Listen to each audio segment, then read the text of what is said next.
Because of the rugby game, 60 Minutes will not be heard tonight. Instead, we'll bring you a little over 4 minutes, starring Maury Safer, Mike Wallace, and Danny Rather as the Bee. But since neither of these people can be here tonight, we now bring you Digger Smith. Well, at the top of the news tonight, it was Donald Duck who passed away this evening in his Beverly Hills apartment. A close associate of the billed comedian quoted Donald's final words as being, Congress today voted against making Puerto Rico the 51st state of the USA. When reporters asked one of the congressmen about the decision, the congressman simply replied, there is no reason to add another franchise to the NFL. Well, in politics yesterday, Jimmy Carter made out a bill that stated the elephant should be the national animal. President Carter is our in-studio guest today, so we will now interview him. Mr. President, I'm sure the first thing everyone would like to know is why the elephant? Well, as you all know, my name is Jimmy Carter, and I'm the President of these here United States of America. I'm here to endorse the elephant as the national animal, because they make great house pets, and they only need about 2 tons of peanuts each day. President Carter, even if they do make good house pets, where would we get these elephants? Well, there's a simple solution to that. We could import about 1,000 of them from Africa and distribute them among the American people. Okay, so we get the elephants. Now where would we get the peanuts?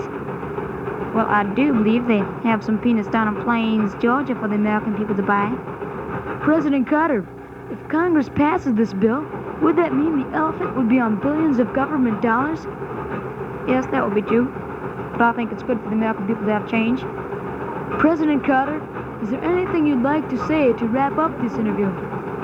I just want to say that in maybe 10 to 12 years, I hope every person in the United States of America will have an elephant. Thank you very much, President Carter. So remember, next time you're thinking of getting a pet, no one will try and rob your house if there's an elephant in your yard. Our next story concerns a creature that lives in an island in the South Pacific. The name of this creature is the bird, and it has lived in the South Pacific since the late 1800s. But in the early 1900s, the natives of this island started to kill the bird and use them for food and clothing. Since they only have one leg, it was hard for them to escape and were easily captured. But now the birds are protecting themselves with their poisonous beaks. Why their beaks have become so deadly is not known to man or woman. With more on this story, we now go to our roving reporter, Oliver Tanner, in the South Pacific. It's of the vicious bird and its deadly beak. What you are now hearing is the battle cry of the bird, which is how they got their name. And Jim, there's an bird directly behind you. What? I just can't believe it.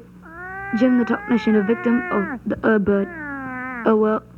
Signing off, this is Oliver Tanner with the late Jim the technician from the South Pacific. Hey, send another technician to the South Pacific, boy. Jeez, that's a third one. Excuse me. For our final story, today 50-some kids protested outside of Yankee Stadium after Reggie Jackson allegedly charged them $1.35 for his autograph. One child we talked to said he asked Jackson for his autograph. After Jackson signed it, he said that will cost you $1.29. Then Jackson asked the child how much he had left. When the child replied 6 cents, Jackson said, that will cover the tax. Well, that's it for the news today. Now stay tuned for To Tell the Truth with guest panelist Richard Nixon.